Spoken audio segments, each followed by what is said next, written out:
Mr. President. Thank you very much. Let me commence by greeting you all for coming here to this very important press conference for us, which is a turning point press conference. I wish to start by acknowledging the problems we have had with the police who tried to block or disrupt this press conference. So if they can actually do this on press conference, what more on activities of ordinary citizens? We want to apologize on behalf of the people of Zimbabwe, particularly to the international journalists. This is unacceptable, this is unnecessary, but this cannot be the behavior of a people who have won. It can only be a behavior of those who have lost. It is for this reason that we want to underscore that as an MDC Alliance Party, for the past 2-3 days, we have been subjected to all sorts of harassment, persecution, intimidation. In fact, just yesterday, our offices were invaded. We don't know for what reason. Of course, they wanted to take some information. The reason why probably they want to take information from us is because they wanted to try and destroy the evidence that we have in terms of our parallel voter tabulation, which we have collected across the whole country. Unfortunately, we have our backups, so they did not take everything. We already have that information stored, which is going to be very useful for the veracity of what we are alleging. I must also underscore that most of our leaders have been visited, some have been threatened in the various provinces on account of them having participated in an election. We are not a militia, we are not a military organization, we are a democratic organization. We do not believe in violence, we do not believe in anarchy, we do not believe in use of weapons of war against anyone. And this is why we find it very difficult that the thank you we are getting for being peaceful, the thank you we are getting for being law-abiding is a thank you of bullets, is a thank you of guns, is a thank you of bombs, is a thank you of grenades, is a thank you of tanks on the streets, clearly indicating that our colleagues in ZANU-PF have panicked because they were defeated in this election. They are not confident of the citizens. This is why they can fire live ammunition on citizens who are going about doing their own things. And this is a very serious issue we have to take up, not just with ZANU-PF, but to also take up with the government and of course to take it to international platforms. So I just thought that I needed to highlight this because this is strange times. You don't give bullets, tanks, guns to those who have voted for you. You give celebration and jubilation. But if you go around the country, you will find that there is no jubilation, there is no celebration. If anything, today is a day of mourning. Mourning over democracy. It is a black day because we are seeing a repeat of what we saw during the yesteryear regime. Deprivation of people's will, rigging of the will of the people, manipulating the results, bastardizing the outcome of the elections, and in a way trying to negate what people fight for. A coup against the will of the people. People voted overwhelmingly. And I must say, I want to thank Zimbabweans for being very peaceful. I want to thank Zimbabweans for their patience. I want to thank Zimbabweans for being tolerant. You stood in the queues, you waited for a long time, professionals, young people, women. Thank you, Zimbabwe. You have done fantastically well. It's not easy. Under circumstances of rigging, circumstances of machinations, we have managed to score over 2 million votes, even by their own bastardized tally. We have done exceptionally well. Thank you, Zimbabwe.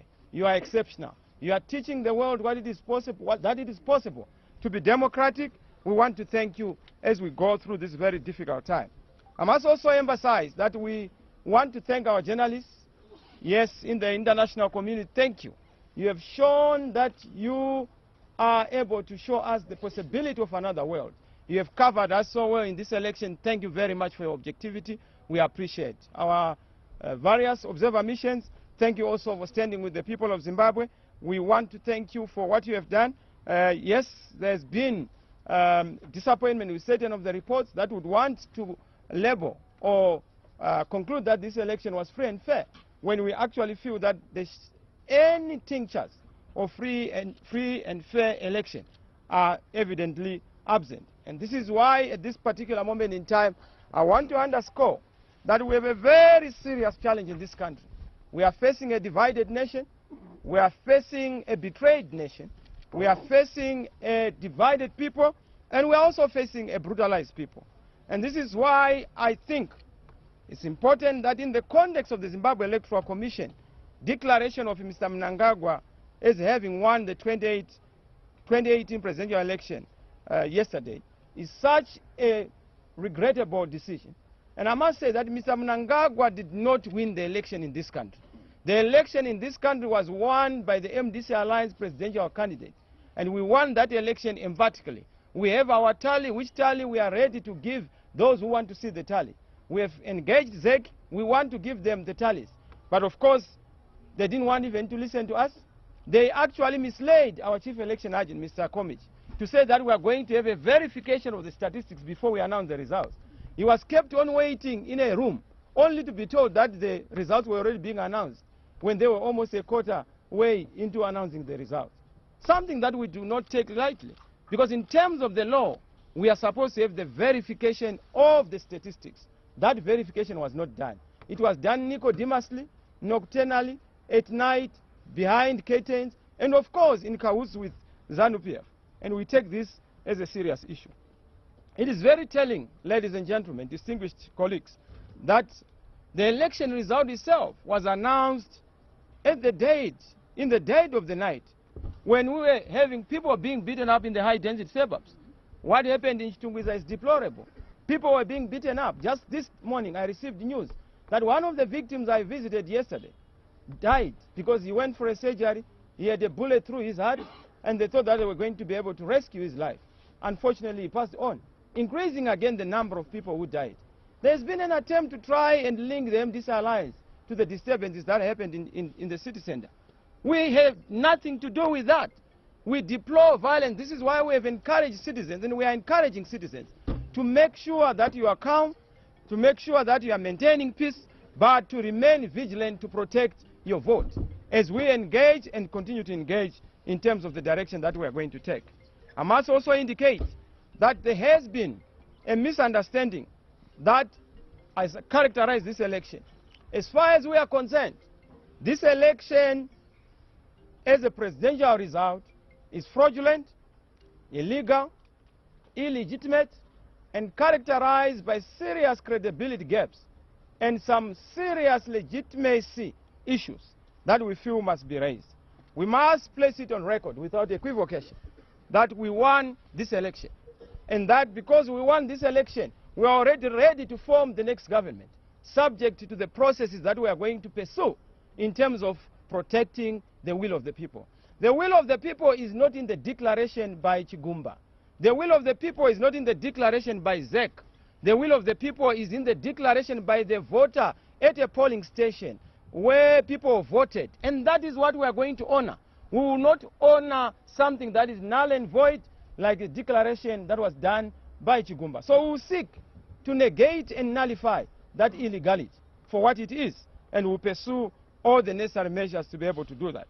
I must say also the bar of an acceptable election result will not be lowered just to accommodate the expediencies that have nothing to do with honoring the people in terms of the law and in terms of their will.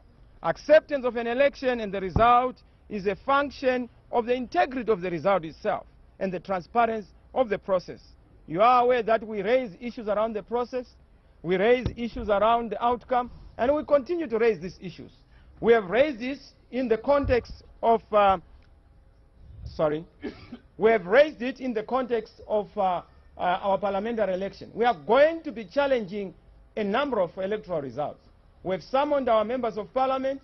They've already given us a report of where certain illegalities, malpractices were done. And we are going to be pursuing this matter to make sure that we get to the logical conclusion. We actually got a majority. Had it not been for the manipulation in the parliamentary election, we did exceptionally well. You will see on the tally in the parliament once we begin to unpack some of the problems that we have seen. The alliance structures are currently working round the clock with the legal teams, political and diplomatic and data experts to roll out a robust program of action to ensure that we protect the will of the people. We have the capacity, and that capacity is going to be rolled out. we want to advise Mr. Mnangagwa that if he is actually a man of integrity, as he's claiming to be, if he's a born again in terms of democracy, if he's a new Democrat on the block, let him honor his promise and pledge for a free and fair election and resist and reject accepting the result that is not in favor of him. He knows the result. He got a report of the result and that he had lost the election on Monday. He must be honest and sincere, and he must just accept to give way to the new order the people voted for.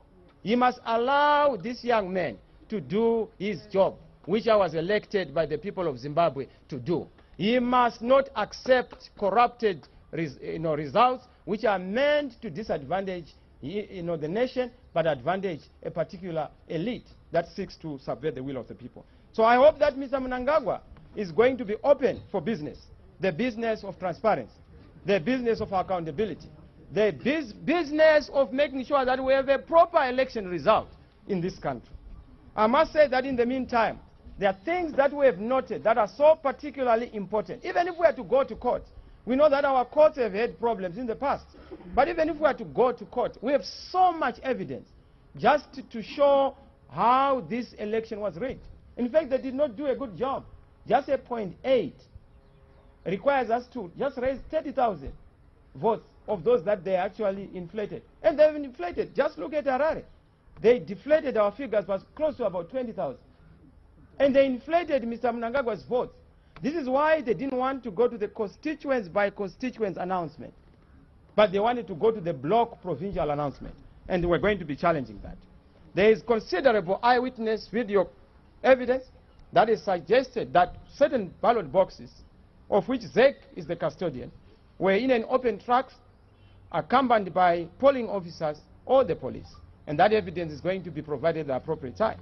In addition, these videos expose the fact that these ballot boxes were not sealed and not tamper-proof.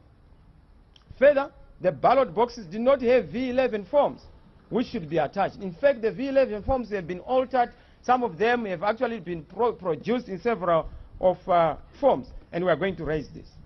Throughout this election, as you know, we have had problems with ZEC, which has proved to be opaque, partisan, arrogant, obstinate, and conflicted in favor of ZANU-PF. And the BS, if not the hidden hand of a third force, which we are investigating.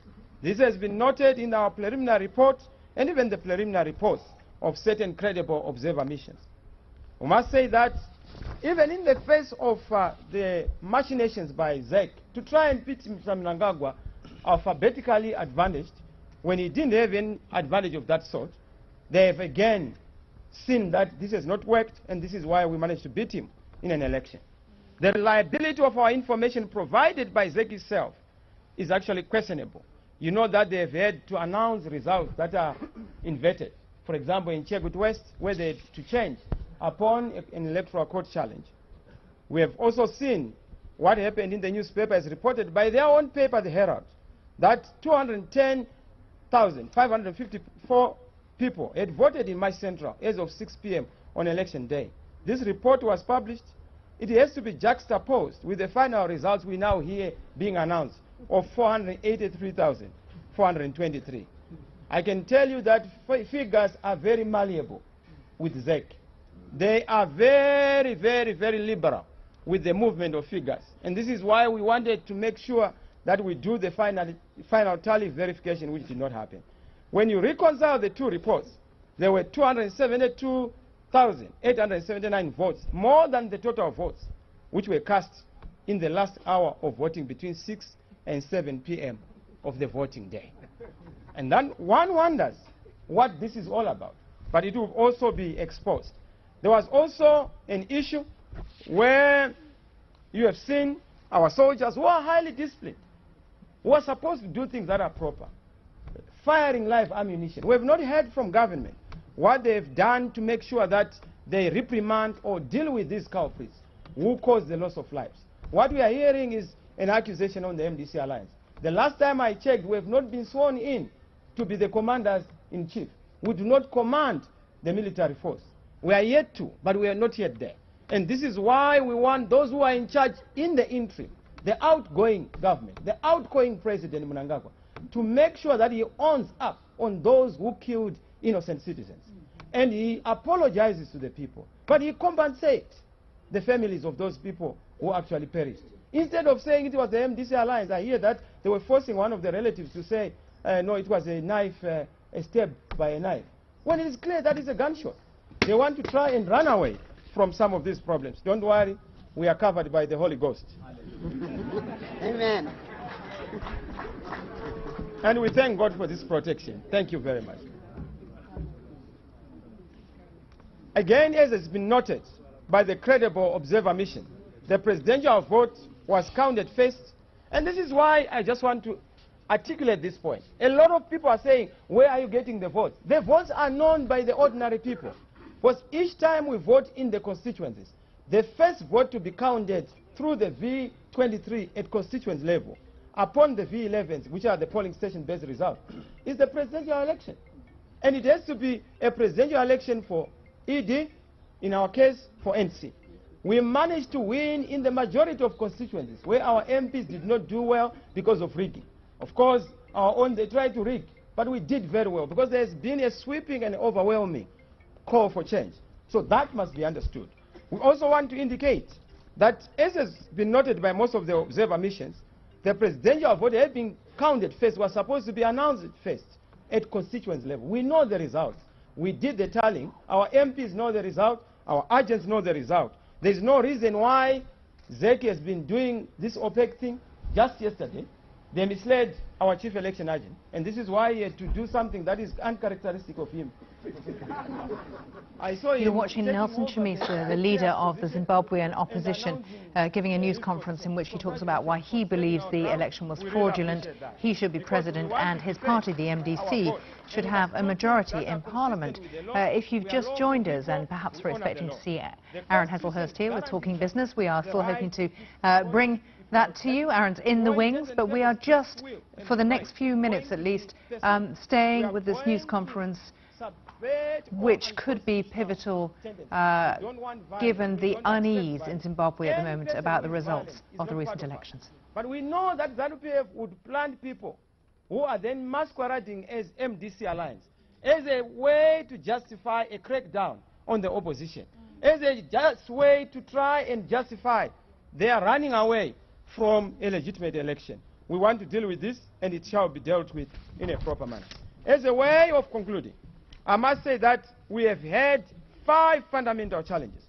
The first one being the issue of unverified votes being announced to members of the press and to the country. It's very clear that the law requires that all results of an election be verified by the agents before the results are issued out by ZEC. Chigumba would not listen. Very arrogant, not willing to cooperate, not understanding that this election is about citizens. This election is about the political stakeholders, us the political parties. And that issue has to be taken to its logical conclusion. The ZEC chairperson cannot and was not supposed to announce what she wants or what she has been whispered in the ear by certain of the third force members, whom we know. And we know that they have been working with Chigumba and others to try and subvert this election. We have that evidence as and when it is required. Our collected results indicate that we won significantly. We actually have a majority vote of over 2.3 million ahead of Mnangagwa. It is actually Mnangagwa who did not reach the 2 million mark, as we would then show. Our percentage was actually 56%. By the evidence they have, their tally was almost 44%. And we are very clear that if they are challenging the veracity of our report, let's go to the tallying, let's go to the V11 forms, because these results were announced at a constituency level. And you can see that when they announce at night, they are giving you a night result. When they are announcing at night, they want to give you a darkness result, not the result that you voted for. And this is what we are telling Zimbabweans. The second one is their poorly done rigging. Mr. Mugabe was at least sophisticated, as a fraudster. But this fraudster is so pedestrian, the numbers that they even presented do not even add up. You know? I suppose they borrowed from my brother Mnangagwa, who said 10 plus 4 equals to 40. Like I told you, Harare is a good example of where the numbers that were given to a ZANU-PF candidate, presidential candidate, Mr. Mnangagwa, were more than what is on the V23 forms as they indicate. It's common cause. It can be proved. More than 20,000 votes that were added to ZANU-PF in Harare were not for Mr. Mnangagwa. In Manicaland, in the Midlands, we've had to see more votes than the registered voters. And their problem is that we had a maximum number of voters per polling station, which was supposed to be 1,000. And you know that when you play around with these things, you end up massaging and romancing the result beyond the limits of what is known and what is common. And this is what they did. Voter turnout discrepancies. Nelson Chamisa, opposition leader in Zimbabwe, saying this election has been fraudulent, illegal, there's a serious credibility gap. He says, we won this election, we are ready to form the next government. Nomsa Maseko, our correspondent who's been covering the Zimbabwean elections and is there for us live in Harare, we can go to her now. And Nomsa, what do you think has been the most important point that Nelson Chamisa has had to make here? Well, the leader of the Movement for Democratic Change, Nelson Chamisa, addressing the press there after that press conference was disrupted by the police over an hour ago, saying that this was a turning point for Zimbabwe. He also said that if police can do this to a press conference, to members of the press, then you can imagine what the government is able to get away with. He also said, making allegations that the MDC was subjected to persecution and intimidation, also making reference to what happened at the MDC's headquarters yesterday, following the arrest of people who had locked themselves in there, and the police obtained a warrant of arrest and also a search warrant, and that computers belonging to the MDC were confiscated. In that, he alleges that the reason why there was that confiscation is because ZANU-PF and Zimbabwe's Electoral Commission was trying to get rid of the evidence, but also saying that they had backups. Nomsa Maseko, thank you very much. You've been watching Impact and Talking Business. Aaron will be here after the break, so please do stay with us.